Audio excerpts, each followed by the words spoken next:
Bab 3743-3746.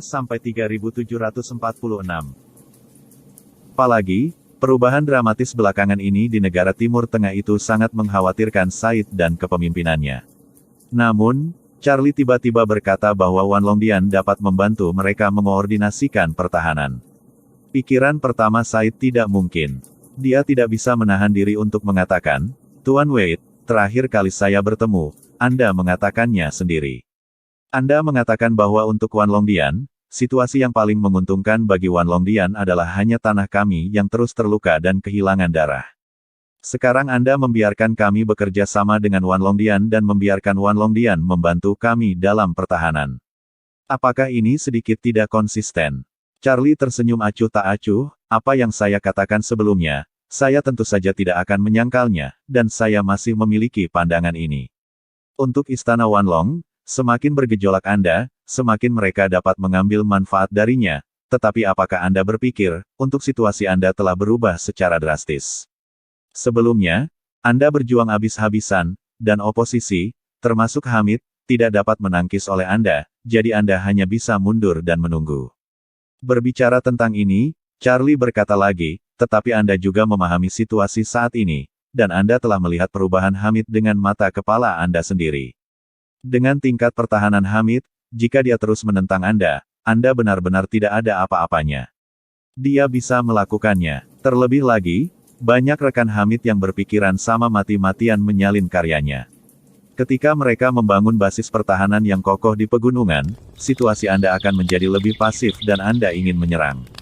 Jika Anda melakukannya, kamu pasti tidak akan bisa menyerangnya. Jika kamu ingin bertahan, kamu tidak akan memiliki bahaya untuk bertahan di kota, jadi situasimu hanya akan menjadi semakin pasif di masa depan." Ketika Said mendengar ini, ekspresinya sangat serius. Sejak kemenangan Hamid dalam 2 pertempuran defensif, ia telah menunjukkan jalan bagi partai-partai oposisi lainnya. Juga dalam 2 perang itulah Said dan kepemimpinannya memahami bahwa pertempuran benteng terlalu sulit untuk dilawan. 1 atau 2 pertempuran, masalah sepele yang targetnya tidak bisa dikalahkan dalam pertempuran. Banyaknya korban dari personel kita sendiri telah menyebabkan disintegrasi pikiran militer. Ini adalah masalah yang paling sulit. Perang semacam ini hanya perlu berlangsung 2 atau 3 kali lagi, dan para prajurit di ketentaraan pasti akan sangat takut dengan pertempuran yang dibentengi. Dan kemudian, saya khawatir tidak ada yang berani bertarung untuk pertempuran yang dibentengi. Situasi seperti ini memang sangat pasif bagi mereka. Melihat bahwa dia tidak berbicara, Charlie melanjutkan dengan senyum di sudut mulutnya, "Ide saya sebenarnya sangat sederhana. Bahkan jika sebagian besar dari puluhan ribu tentara di Istana Wanlong sedang dalam misi di luar negeri, mereka masih membutuhkannya, pangkalan tetap untuk memuaskan mereka. Kehidupan, pelatihan, dan persiapan istirahat. Jadi atas nama Kuil Wanlong, saya ingin menegosiasikan solusi dengan Anda." Meskipun Said tidak berbicara, dia terus menatap Charlie, seolah menunggu rencana di belakang Charlie. Melihat ini, Charlie berkata, "Pertama-tama, Anda menyediakan 100 km persegi tanah untuk Wan Longdian sebagai pangkalan belakang. Sebagai imbalannya, Wan Longdian tidak hanya akan berkoordinasi dan bertahan ketika Anda menerima serangan, tetapi juga akan terus berlanjut tanpa gangguan. Untuk membantu Anda melatih tentara." Berbicara tentang ini, Charlie berhenti sebentar dan berkata dengan emosi, "Seberapa buruk prajurit Anda dalam pelatihan? Saya tidak berpikir saya perlu menghancurkan mereka. Peralatan mereka sendiri tidak akan berfungsi. Jika pelatihan tidak dapat mengikuti, Anda situasinya hanya akan semakin memalukan." Ekspresi Said sedikit berubah, dan kata-kata Charlie memang berbicara tentang titik-titik menyakitkan mereka sepanjang waktu. Tingkat pertempuran keseluruhan tentara akar rumput sangat tinggi, yang merupakan alasan utama kekalahan mereka yang berulang. Lagi pula, tingkat militer mereka secara keseluruhan sangat buruk, tingkat perwira tidak baik, dan tingkat prajurit yang dilatih secara alami lebih buruk. Charlie melanjutkan, "Saat ini, menurut pendapat saya, efektivitas tempur pasukan umumnya tergantung pada 3 aspek. Yang pertama adalah tingkat senjata dan peralatan, yang kedua adalah tingkat strategi dan taktik manajemen, dan yang paling penting, masalahnya adalah prajurit individu. Anda pasti pernah mendengar tentang kekuatan tempur dan tingkat pertempuran individu dari Istana Wanlong. Jika mereka membantu Anda melatih tentara, saya yakin tidak akan lama sebelum level prajurit Anda akan berubah secara kualitatif. Petik 2. Wajah Said tiba-tiba memiliki harapan yang tak terkendali. Pada saat ini, Charlie berkata lagi, selain itu, untuk menunjukkan ketulusan kuil Wanlong dan untuk membuat Anda lebih nyaman, saya pikir Anda telah memilih situs pangkalan kuil Wanlong antara ibu kota Anda dan pegunungan utara. Akibatnya, kuil Wanlong berada di zona penyangga di tengah.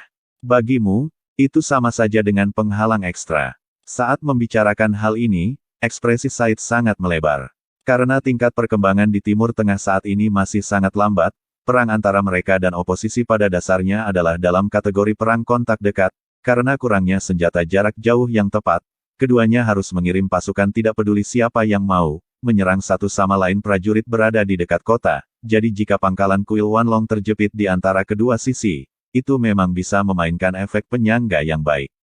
Said akhirnya berbicara pada saat ini dan bertanya kepada Charlie, Tuan Wade, bagaimana kami bisa percaya bahwa Istana Wanlong akan membantu kami untuk mengoordinasikan pertahanan? Jika Istana Wanlong berbalik dan bersatu dengan oposisi, bukankah lebih berbahaya bagi kita? Charlie melambaikan tangannya dan berkata dengan serius, situasi ini tidak akan pernah terjadi di Istana Wanlong mulai sekarang. Dengan mengatakan itu, Charlie memandang Wan Po Jun dan berkata dengan ringan, Paijo, datang dan jelaskan kepada Said mengapa ini tidak mungkin. Wan Po Jun mengangguk, dan berkata dengan ekspresi serius, kuil Wanlong telah memulai transformasi internal. Mulai sekarang, bisnis tentara bayaran kami akan mengikuti hukum dan peraturan kerja sama internasional, selain itu, tidak ada perintah lain yang akan diterima. Charlie memandang Said dan bertanya sambil tersenyum, Said, apakah kamu mengerti? Kuil Wanlong akan dibersihkan secara menyeluruh selanjutnya, jadi selama dia berada di negaramu, dia pasti akan mengikutimu. Kerja sama, jika kamu bekerja sama dengan oposisi, itu bertentangan dengan prinsip-prinsip hukum. Wan Longdian benar-benar meremehkan untuk melakukan hal-hal seperti itu. Setelah berbicara, Charlie berkata lagi, dan izinkan saya mengatakan yang sebenarnya, di antara faksi-faksi oposisi ini, kecuali Hamid yang memiliki kehidupan yang cukup baik, yang mana yang tidak mengencangkan ikat pinggang dan mencari nafkah. Istana Wanlong memiliki pendapatan 1 tahun. Lebih dari puluhan miliar dolar, menurut Anda apa yang digunakan kelompok-kelompok oposisi ini untuk mempekerjakan mereka? Ketika Said mendengar ini, dia percaya sebagian besar di dalam hatinya. Namun, dari prinsip dasar negosiasi, dia masih ingin berdiri lagi, tidak menunjukkan sinyal yang sangat memuaskan sepagi ini, sehingga setidaknya dia bisa memperjuangkan kepentingan lain. Jadi dia berkata kepada Charlie, Tuan Wade, saya pikir kondisi ini tidak cukup bagi kita untuk memberikan 100 km persegi tanah ke Aula Wanlong. Terlebih lagi, masih ada 15.000 orang di Aula Wanlong. Para tawanan ada di tangan kita. Wan Longdian akan memberi kita penjelasan untuk ini. Charlie mengangguk, melambaikan tangan, dan berkata, dikatakan, Anda tidak perlu bermain perang psikologis di sini. Saya memanggil semua orang untuk membahas masalah ini. Saya harap semua orang dapat membuka diri dan mendiskusikan satu sama lain secara terbuka dan jujur. Semua solusi yang menguntungkan tidak dirancang untuk memuaskan satu orang saja. Berbicara tentang ini, Charlie berkata lagi, setelah keluar dari ruangan ini, saya harap Anda, tentara Wan Po dan Hamid masing-masing akan mendapatkan keuntungan mereka sendiri. Apa yang diinginkan Hamid adalah perkembangan yang stabil, dan Istana Wanlong menginginkan ini adalah pangkalan belakang. Dan apa yang Anda inginkan adalah mengurangi musuh yang kuat dan meningkatkan sekutu. Petik 2. Said tanpa sadar bertanya, Tuan Wade, mengapa Anda tidak menambahkan 2 sekutu? Charlie tersenyum dan berkata, kalau begitu kamu harus melihat apa yang Hamid pikirkan. Hamid tertawa saat ini, dan berkata, yang saya inginkan adalah menjaga air di sungai bersama mereka. Semua orang tidak akan mengganggu atau menyerang satu sama lain. Pada saat yang sama, saya harus terus tinggal di kubu oposisi, jika tidak, jika sifatnya diubah secara langsung, tim di bawah ini pasti tidak akan mudah diambil. Charlie mengangguk dan tersenyum, dalam hal ini, saudara, kamu berada di permukaan, tetapi kamu sebenarnya netral. Ya, benar. Hamid tersenyum, katakan padaku bahwa kakak Wade, setelah sedikit di awal, sekarang aku kecanduan menggali gua, dan aku tidak ingin bertarung sama sekali. Charlie memandang Said dan berkata sambil tersenyum, lihat, bukankah ini juga bagus?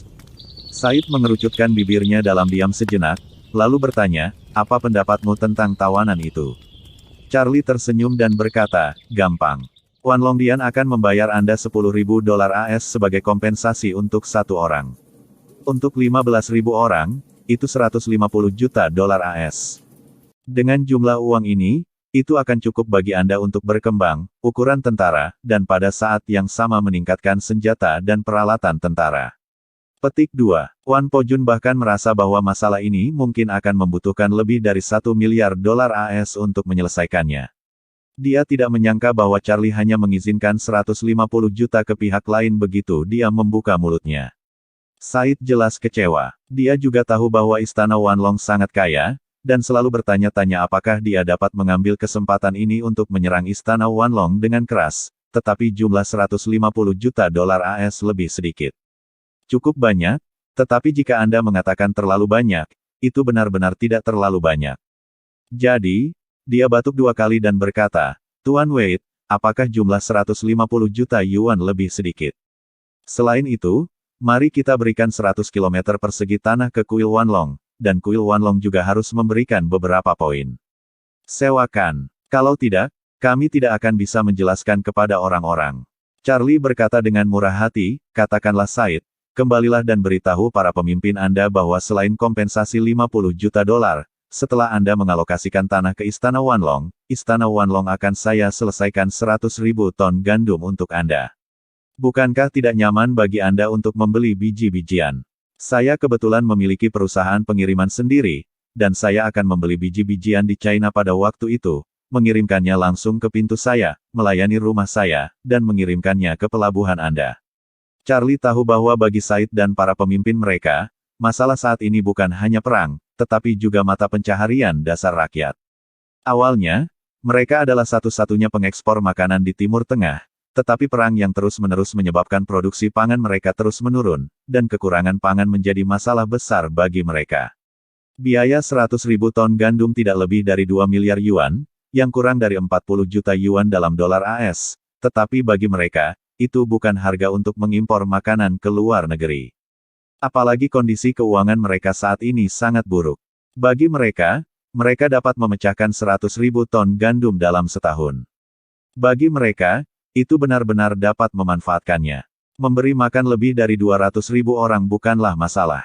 Setelah Said mencoba semua kondisi di dalam hatinya, dia sudah membuat penilaian sendiri jauh di dalam hatinya. Dia merasa bahwa transaksi ini sangat hemat biaya, dan untuk dirinya sendiri, tidak hanya dia mendapatkan banyak manfaat, tetapi juga sekutu yang kuat jelas merupakan hal yang baik. Dan dia juga tahu betul bahwa dia mampu menangkap 10.000 tentara di Istana Wanlong, bukan seberapa kuat dia, tetapi sepenuhnya mengandalkan bantuan Charlie. Oleh karena itu, pada saat ini, dia terlalu malu untuk melanjutkan tawar-menawar dengan Charlie, dan berkata, Tuan Wade, saya perlu meminta instruksi kepada pemimpin. Jika pemimpin tidak keberatan, inilah masalahnya. Said mengambil telepon satelitnya dan melangkah keluar dari Hamid, ruang konferensi di dalam gunung. Di telepon, dia dengan jujur melaporkan situasinya kepada pemimpinnya. Pertahanan kuil Wanlong yang terkoordinasi, bantuan pelatihan prajurit, dan persyaratan aktif untuk tinggal di zona penyangga membuat kepemimpinan Said sangat puas. Bagaimanapun, ini benar-benar dapat meningkatkan keselamatan mereka, dan pada saat yang sama mengurangi kecemasan mereka saat ini. Kompensasi 150 juta dolar AS dan pemberian 100.000 ton gandum per tahun membuatnya semakin senang. Apalagi ada bonus klausa dalam hal ini, yaitu netralitas Hamid yang sebenarnya. Hamid saat ini adalah yang terkuat di oposisi. Jika dia tidak bisa mengambil inisiatif untuk menyerang, maka pemerintah akan bertahan. Tekanannya akan jauh lebih mudah. Karena itu, dia segera memutuskan di telepon dan menyetujui persyaratan Charlie.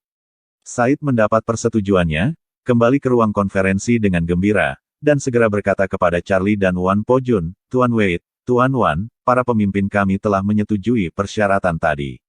Jika tidak ada pertanyaan lain, silakan ikuti saya. Ayo pergi ke Damaskus untuk menandatangani perjanjian. Charlie melihat waktu dan berkata sambil tersenyum, saya harus bergegas kembali ke China, jadi saya tidak akan pergi bersamamu. Lagi pula, dia berkata kepada Wan Pojun, Paijo, Anda pergi dan menetapkan persyaratan khusus dan kapan harus membayar, bagaimana membayar, dan kapan harus melepaskan orang. Untuk makanan, Anda tidak perlu khawatir tentang itu. Biarkan mereka melihat pelabuhan mana yang lebih tepat untuk menerima barang, dan kemudian saya akan mengatur kapal barang untuk mengirimkan biji-bijian. Wan Pojun buru-buru berkata, Tuan Wade, bagaimana Anda bisa repot dengan masalah makanan?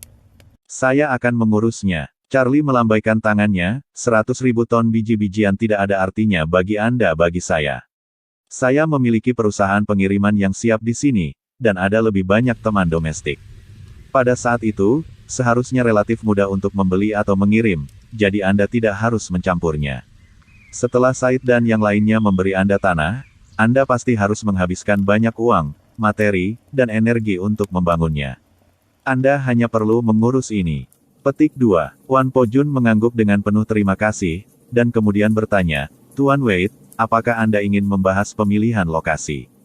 Charlie melambaikan tangannya dan berkata dengan santai, kamu harus tahu lebih banyak tentang peperangan daripada aku, jadi pemilihan lokasi spesifik terserah kamu untuk memutuskan. Bagus. Wan Pojun berkata tanpa ragu-ragu, kalau begitu, setiap kemajuan, bawahan akan melapor kepadamu tepat waktu. Kata-kata bawahan Wan Pojun membuat Hamid dan Said terlihat ngeri. Mereka sendiri penasaran. Charlie awalnya berada di sisi berlawanan dari kuil Wanlong. Dia pertama kali membantu Hamid untuk merusak kuil Wanlong dengan parah, dan kemudian membantu Said menangkap 15.000 tentara di kuil Wanlong. Mengapa Charlie tiba-tiba mulai membantu Wanlong Dian memecahkan masalah pangkalan belakang hari ini? Tiba-tiba mendengarkan Wan Pojun yang mengaku sebagai bawahan, keduanya terkejut. Menurut ini, Istana Wanlong seharusnya menjadi milik Charlie. Ketika keduanya sangat ketakutan, Charlie berkata kepada Wan Pojun, kamu bisa pergi ke Damaskus dengan pesawatnya dengan Said, dan aku akan langsung pergi ke Beirut setelah beberapa percakapan dengan saudara Hamid. Wan Pojun dengan hormat berkata, oke Tuan Wade. Kalau begitu bawahan akan pensiun dulu. Kata baru kemudian kembali ke akal sehatnya.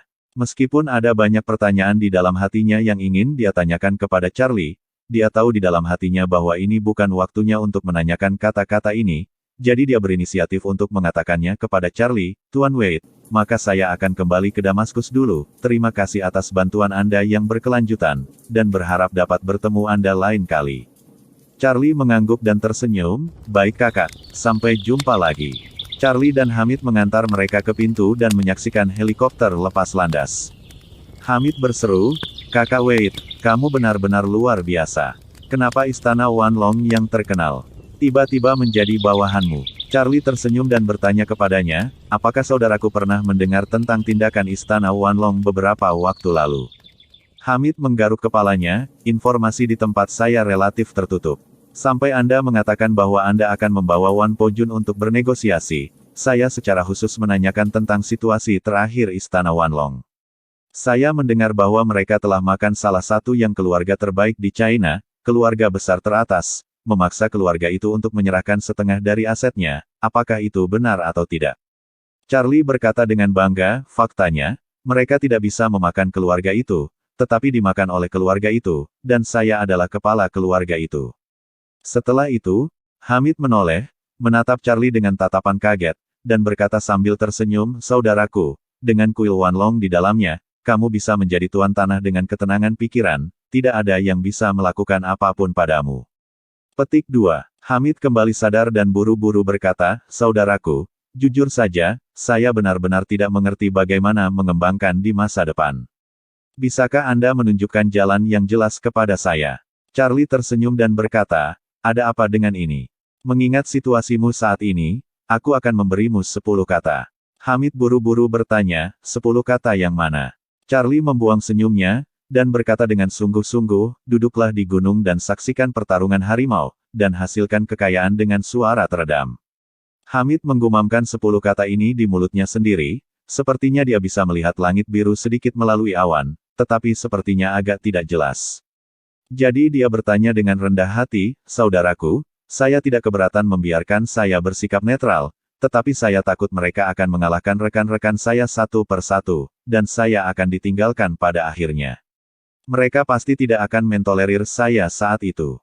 Charlie mengangguk dan berkata, jadi, inilah alasan mengapa aku harus mengobrol denganmu sendirian.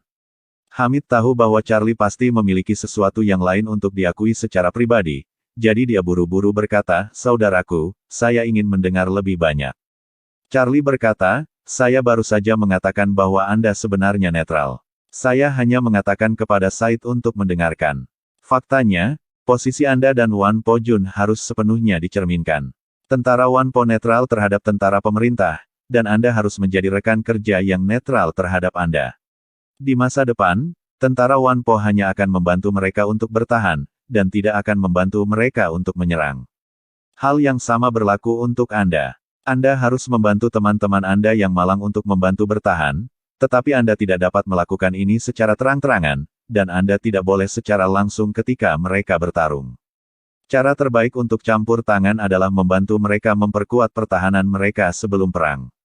Jika mereka benar-benar bertarung, maka kamu akan melakukan 10 kata yang baru saja aku katakan dan tidak pernah ikut campur. Jadi, untuk mencegah agar teman-temanmu yang malang tidak dikalahkan satu persatu, kamu harus membuat teman-temanmu yang malang lebih kuat, tetapi kamu juga harus mengingatkan mereka bahwa karena mereka telah memilih Zanshan sebagai raja mereka, mereka tidak boleh terlalu serakah dan mengelola Anda dengan baik. Untuk 1 hektar 3/4 tanah Anda sendiri, jangan berpikir tentang berkelahi dengan mereka. Lebih baik jika Anda berdua bisa bertahan dalam kebuntuan untuk waktu yang lama. Ini sebenarnya situasi terbaik untuk Anda. Petik 2. Hamid mengangguk kecil dan berkata, saya mengerti maksud Anda, saudara. Dengan mengatakan itu, dia berkata dengan sedikit khawatir, tapi jujur saja, teman-teman saya yang miskin tidak punya banyak uang. Biarkan mereka melakukan pembangunan infrastruktur. Saya khawatir mereka tidak akan mampu membelinya. Charlie bertanya kepadanya, dari mana datangnya dana harian untuk angkatan bersenjata seperti milikmu? Hamid menjelaskan, sebagian besar dana bergantung pada bantuan luar negeri, dan sebagian kecil bergantung pada beberapa sumber daya dan output di daerah yang dikendalikan, seperti makanan, minyak, del, dan Anda dapat menghasilkan uang dengan menjual bahan-bahan ini. Petik 2. Charlie mengangguk dan berkata, kalau begitu Anda dapat menggunakan tim teknik Anda untuk berdagang dengan mereka, dan membantu mereka dengan pembangunan infrastruktur dengan harga yang lebih rendah. Jika mereka tidak punya uang, biarkan mereka mengambil makanan dan minyak. Charlie berkata, jika insinyur Anda membantu mereka membangun pangkalan, ingatlah untuk memasukkan mereka ke dalam perusahaan konstruksi sipil, sehingga wajah Said akan lebih baik, dan beberapa pekerjaan dangkal harus diselesaikan. Saya mengerti. Hamid berkata dengan bersemangat, saya akan segera melanjutkan masalah ini. Bersambung.